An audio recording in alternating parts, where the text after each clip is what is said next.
Fala aí pessoal, tudo bem? Vamos falar agora um pouco a respeito sobre carboidratos. Quem são os carboidratos? Os vilões do pessoal da moda fitness, né? Sempre que você escuta o pessoal falando de dieta, você fala, pô, cortei os carboidratos, zerei carboidrato, dieta carboidrato zero. Você sempre escuta essas coisas, mas o que realmente quer dizer sobre os carboidratos? Quem são eles? Quais as funções? O que eles fazem? Ele tem alguma função ou ele só é um grande vilão? São perguntas interessantes a se fazer antes de pensar em cortar esses caras da sua vida.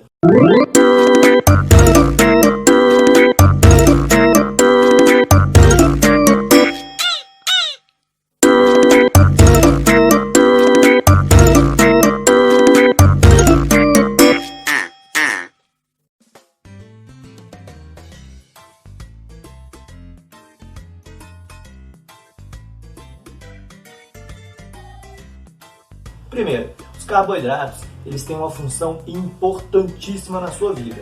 Eles têm função energética. Então, eles são a principal fonte de energia que nós temos, ok? Sendo a principal fonte de energia, é comum que quando você abusa dos carboidratos, o que vai acontecer com eles? Vão ser armazenados, ok? Por isso mesmo, quando você vai fazer alguma dieta, não é interessante você zerar carboidratos. Eles são sua fonte de energia. Mais do que isso, eles têm outras funções. Então, quando você for fazer alguma dieta, não zere carboidratos, a menos que seja realmente extremamente necessário. Mas, cada caso é um caso. Então, quando você for fazer alguma dieta, pense em baixar os carboidratos, em equilibrar. Conheça o seu corpo para poder saber o que fazer a respeito disso, ok? Os carboidratos, dentro da função energética, eles vão ter o quê? Função de reserva. Eles vão ser reservados à medida que você não vai usando.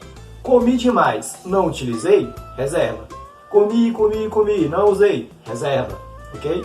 Aí você fala, mas eu como muito e não reservo, não crio reserva de carboidratos. O que acontece comigo? Muitos fatores podem estar inclusos aí, ok? Como eu falei, conheça o seu corpo para poder saber como é o funcionamento dele e saber como lidar direito com ele, ok? Muitas vezes, seu corpo pode ter aí um metabolismo muito rápido, ele pode ter necessidades que o corpo de outras pessoas não tem, então você tem que conhecer melhor a funcionalidade do seu próprio corpo, ok? Lembrando, dentro dessas funções de energia, o carboidrato ele tem função de reserva, ele tem função de ativação dos lipídios. Quem é lipídio mesmo é a gordura. Gordura reservada? Então, ele vai ter função de ativação dos lipídios, ok? Ainda dentro dessa ideia de energia, eles preservam proteínas teciduais, ok? Ainda dentro também dessa ideia de energia, o que eles fazem? Eles são alimentos do seu sistema nervoso. O que é o sistema nervoso mesmo? Peraí, é o cérebro. Vamos lembrar, seu cérebro não pode parar, ok? Seu sistema nervoso central e periférico não podem parar, eles estão o tempo inteiro trabalhando, ok? Então, a atenção com o seu sistema nervoso é essencial. Lembrando, a água, os alimentos, nutrientes e outros componentes que vão ali fazer a manutenção para o seu sistema nervoso não podem parar de serem ingeridos, certo? Se eles param, o que acontece com o seu corpo? Vai começar a sofrer com essa falta, com essa carência. Então, vamos manter aí a manutenção do seu corpo, ok? Vamos manter esse andamento. Seu corpo não pode parar. Carboidratos podem ainda ser componentes estruturais. Eles ainda têm função lubrificante, tem função sinalizadora. Como você pode observar, tem mais funções para um carboidrato do que simplesmente a energia primordial, como simplesmente ser a principal fonte de energia. Então, quando você fala como cortar os carboidratos, não faz isso não. Conheça as funções dele, conheça o seu corpo antes de fazer qualquer coisa, ok? Antes de você seguir a dieta da moda, antes de você seguir a dieta do site muito legal, antes de você seguir youtubers, antes de você seguir esse pessoal que está falando em dieta saudável, conheça o seu corpo, conheça a si mesmo. Seu corpo é uma máquina perfeita, não deixa ela faltar em manutenção, ok?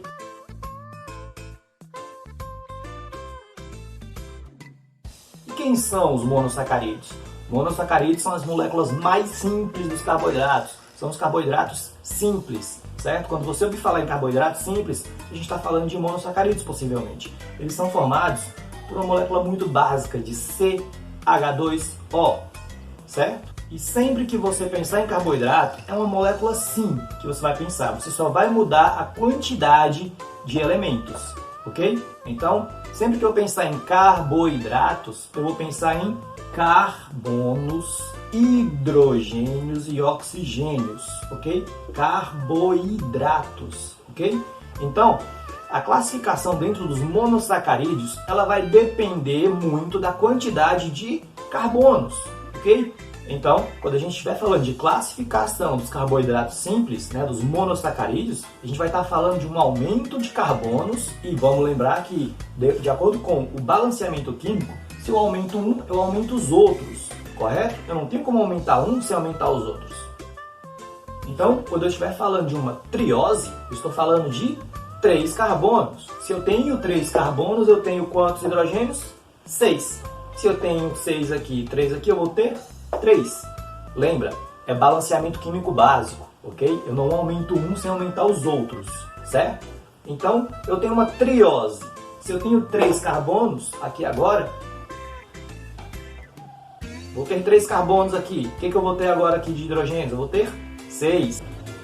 Em uma triose, eu vou ter aí 3 carbonos, 6 hidrogênios e 3 oxigênios.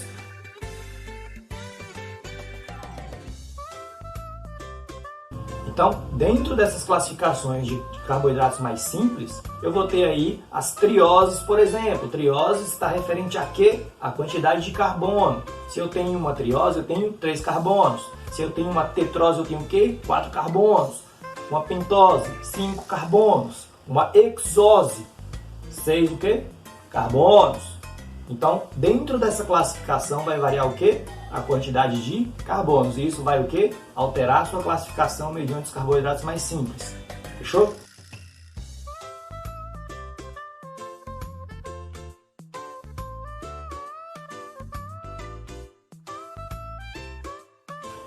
E aí eu vou ter um disacarídeo, não é mais um mono, agora é um carboidrato um pouco mais complexo. O que é um disacarídeo? São 2 monossacarídeos juntos. Só isso. Os disacarídeos eles vão ser solúveis em água, lembre-se disso.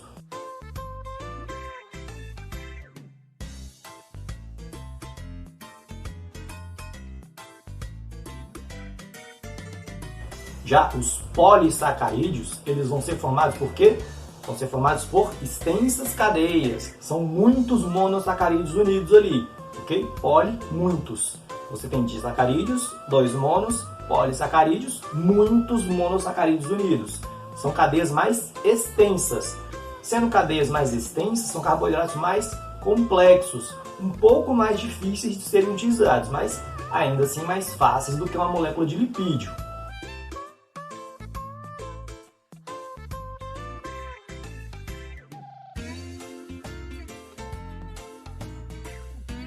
Para a formação de uma cadeia glicosídica como essa, você vai ter o quê? Perda de água, certo? Hidrogênios e oxigênios vão ser um pouco perdidos ali no meio dessa formação.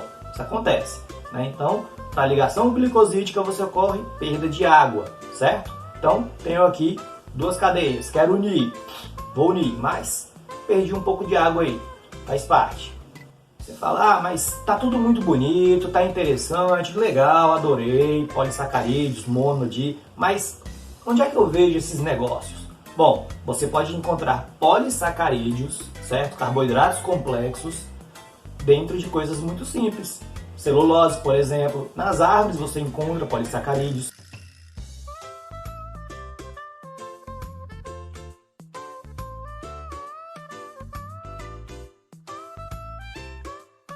Quitina formando o corpo de artrópodes, seja o exoesqueleto de uma mosca, de uma barata, de uma aranha, um escorpião, você tem quitina ali. Essa quitina é um polissacarídeo.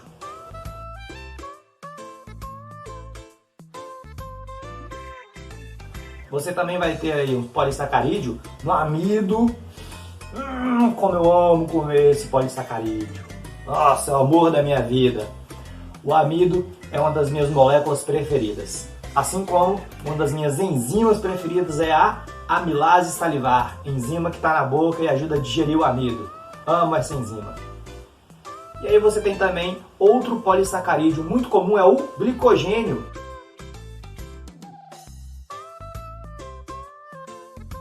Esse cara aí presente nos cogumelos, por exemplo, esse cara é um polissacarídeo muito comum. Vamos falar um pouco a respeito de fibras.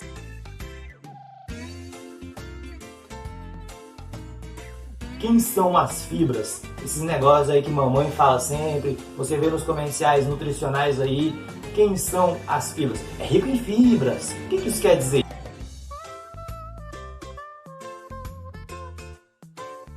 Presentes aí em aveia, vegetais, algumas frutas, elas promovem sensação de saciedade. Por que isso é importante? Bom, se você está satisfeito, se você não está com fome, você não consome. Se você não consome mais, você gasta o excesso. Se você gasta o excesso, você emagrece. Então as fibras são muito importantes no equilíbrio alimentar. Não estou falando isso só para quem precisa perder peso, mas equilibrá-lo, ok? Se eu estou com muita fome o tempo inteiro, as fibras vão fazer um bem ali para me ajudar na sensação de saciedade de vez em quando. Estou ali numa situação que eu não posso estar comendo sempre, vou comer um alimento rico em fibras. Vai ajudar não só na sensação de saciedade, como também no trânsito intestinal. O trânsito intestinal, ele requer manutenção também. Passar ali pelo estômago, intestino grosso, delgado, tudo, vai precisar aí de uma ajuda, vai precisar de uma coisa para essa manutenção também. Quem vai ajudar nesse trânsito são as fibras. Agora que a gente der essa introduzida em carboidratos, vamos falar também um pouco a respeito dos lipídios e das proteínas, assim como um pouquinho da água também. E aí a gente vai entrar no assunto que é o metabolismo energético. Vamos falar aí do ciclo de Krebs, vamos falar aí de como acontece esse desmonte das moléculas, ok? Vamos falar do mapa metabólico, porque eu não aprendi essas coisas com a grande Patrícia Limeira, carinhosamente conhecida como Patrícia Pitbull. Essa foi minha professora de bioquímica, cara, na universidade. Grande Patrícia, saudosa Patrícia, adoro ela. Sou um grande fã do trabalho da Patrícia, o trabalho de aterrorizar estudantes. A gente vai ver isso aí, tá?